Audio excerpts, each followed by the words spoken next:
Greetings, comrades.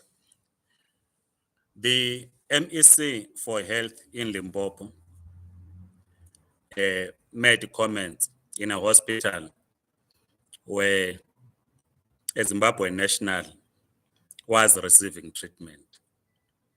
This has provoked a lot of debate, not only in South Africa,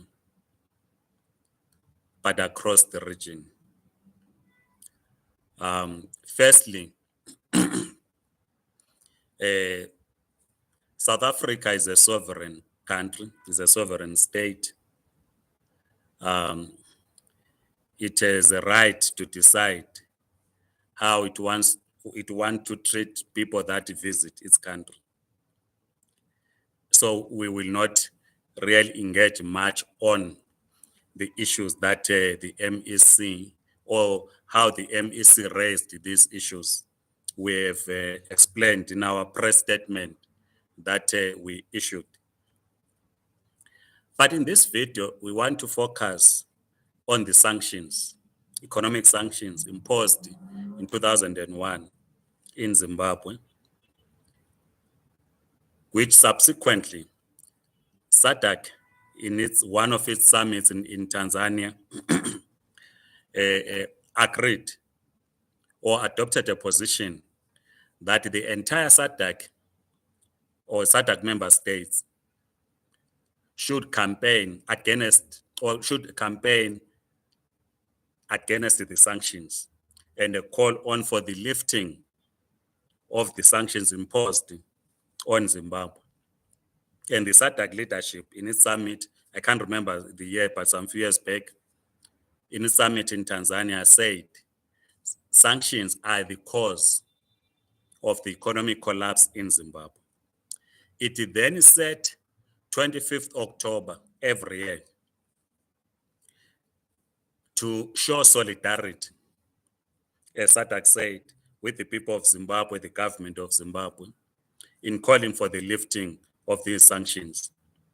This solidarity comes in the form of demonstrations across the SADC region, targeting in the main embassies of the United States across.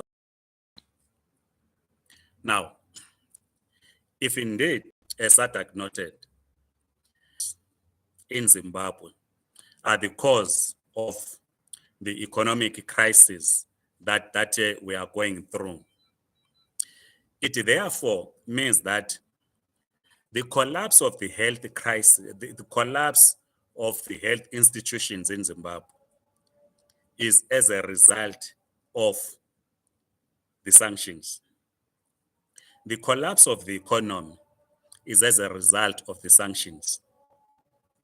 The collapse of our education sector is as a result of the sanctions. Now, therefore, if the position of SADC says that the crisis in the health, education, social services, the failure by the Zimbabwean state to provide basic services to its people is as a result of sanctions, SADC must then begin to say, how do you assist Zimbabwe beyond the demonstrations that are happening every year on the 25th of October? And these activities are going to happen in 2022. We have expressed our views on the economic sanctions, but we want to confine ourselves to what SADC expressed and adopted. Now,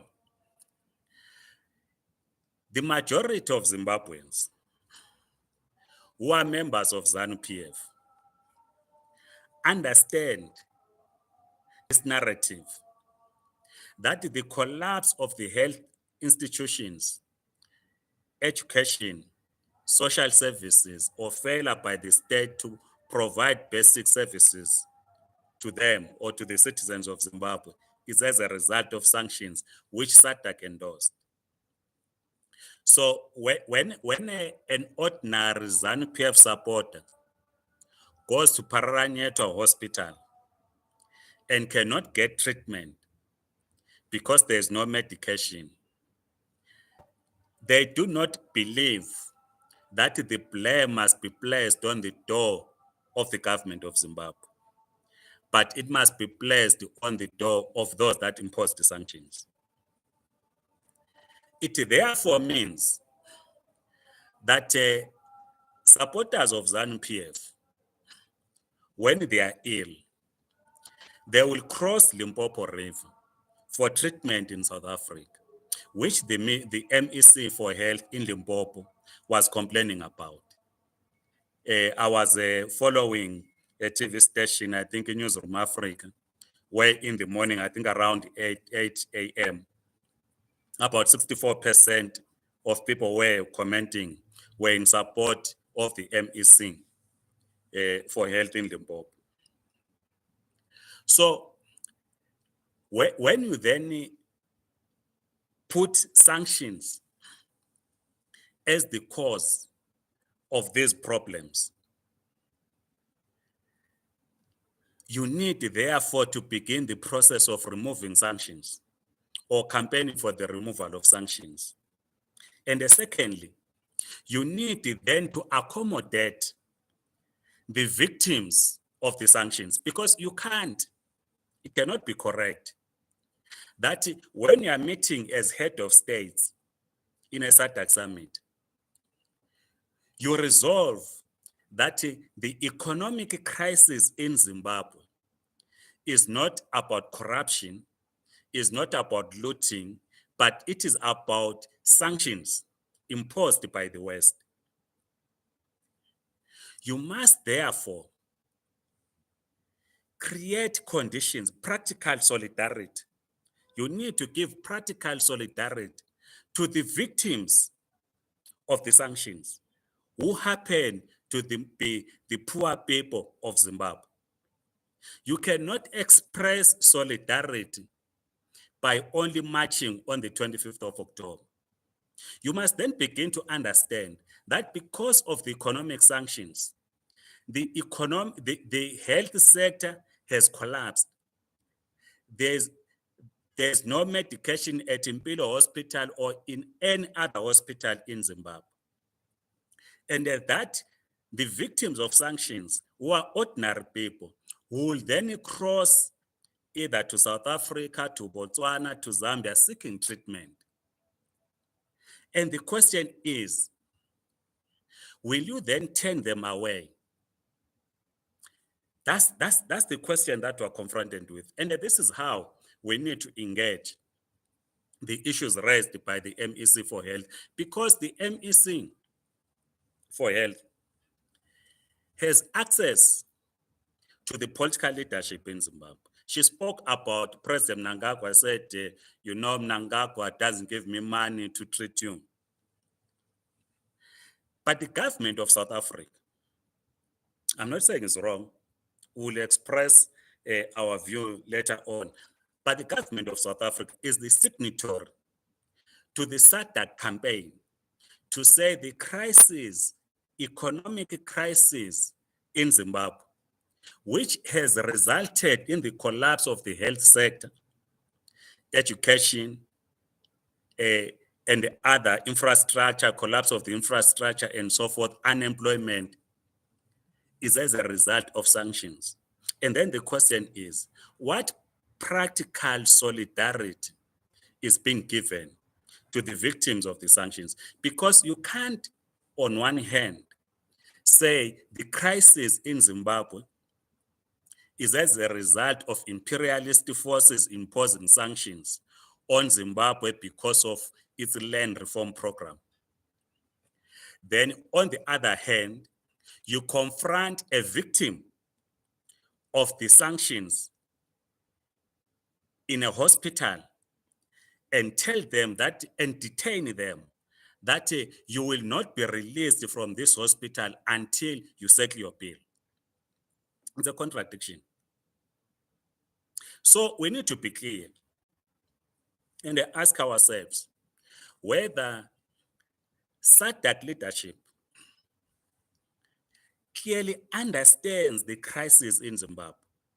Because if the crises are as a result of sanctions, then there must be plans in place to help ordinary Zimbabweans who are victims of these sanctions to say, yes, we will cater for the undocumented Zimbabweans.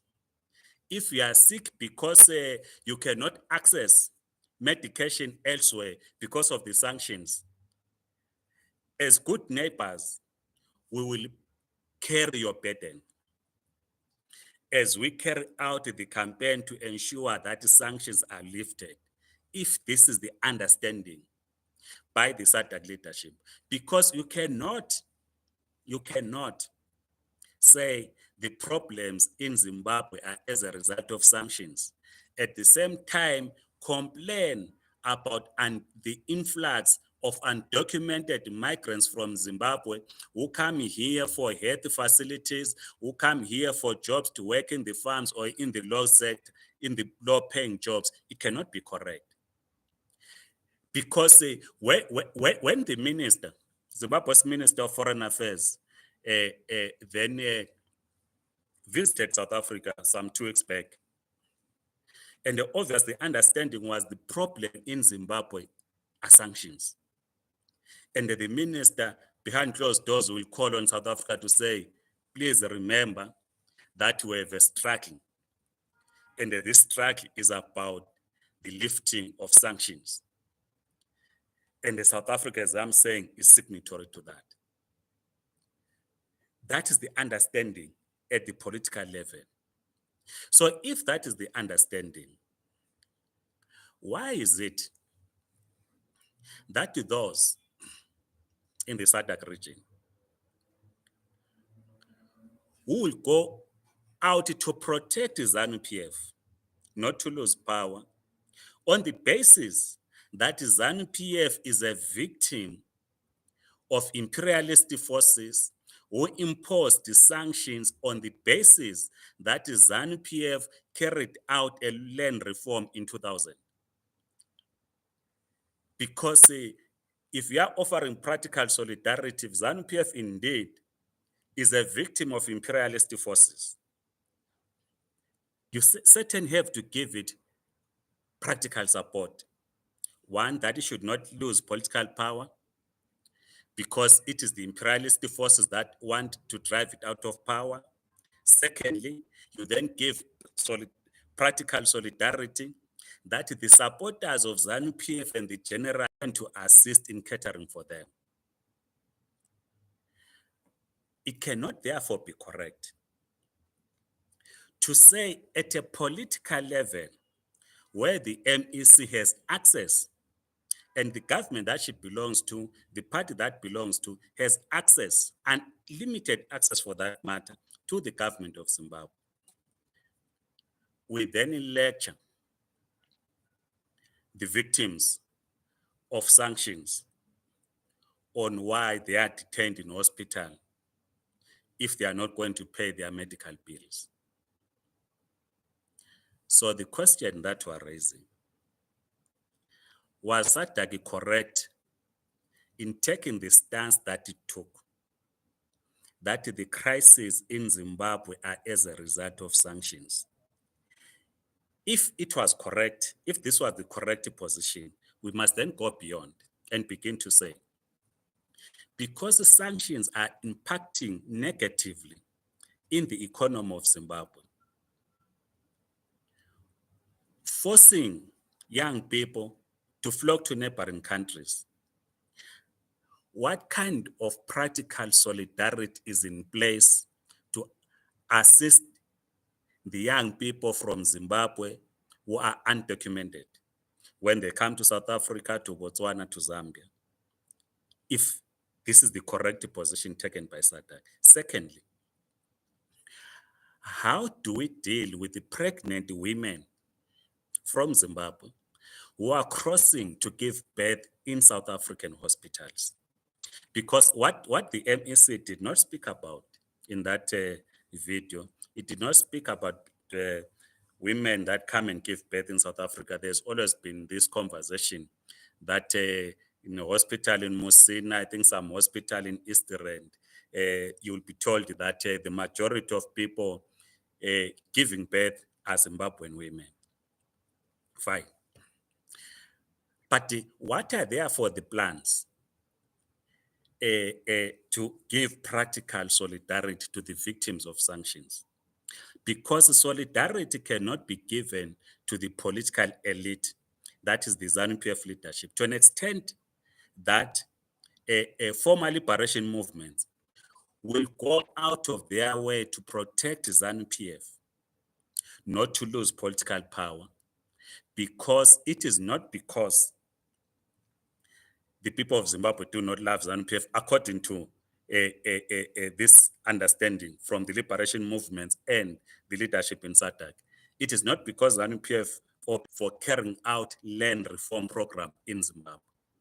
And again, when it carried out land reform program, and the understanding again flowing from the SADC region is that it could not capacitate the new farmers that moved in the land, because the government of Zimbabwe cannot borrow money international because of sanctions.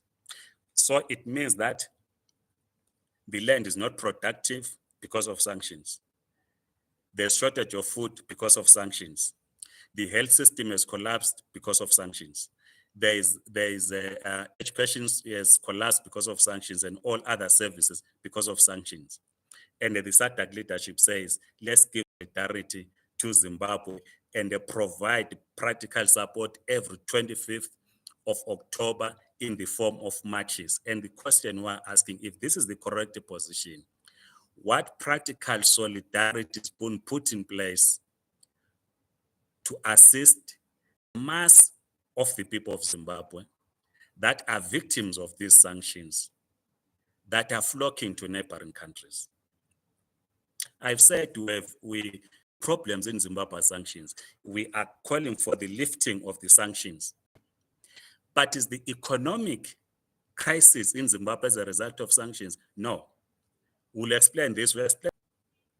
We are saying, as I conclude, if indeed SADC leadership, the head of states, took a correct position that the economic problems in Zimbabwe are a result of sanctions, and it agreed that there must be a mobilization of everyone on the 25th of October every year across the SADC region in the form of seminars, in the form of lift them, and that the head of states in SADC, whenever they appear in international forums like the UN, AU, European Union, and so on, they will call on the lifting of the sanctions.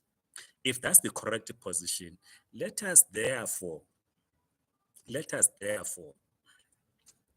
not abuse the victims. Please share your views. Already some comrades are saying it is not sanctions, but please share your views in the comment section, circulate this video, subscribe.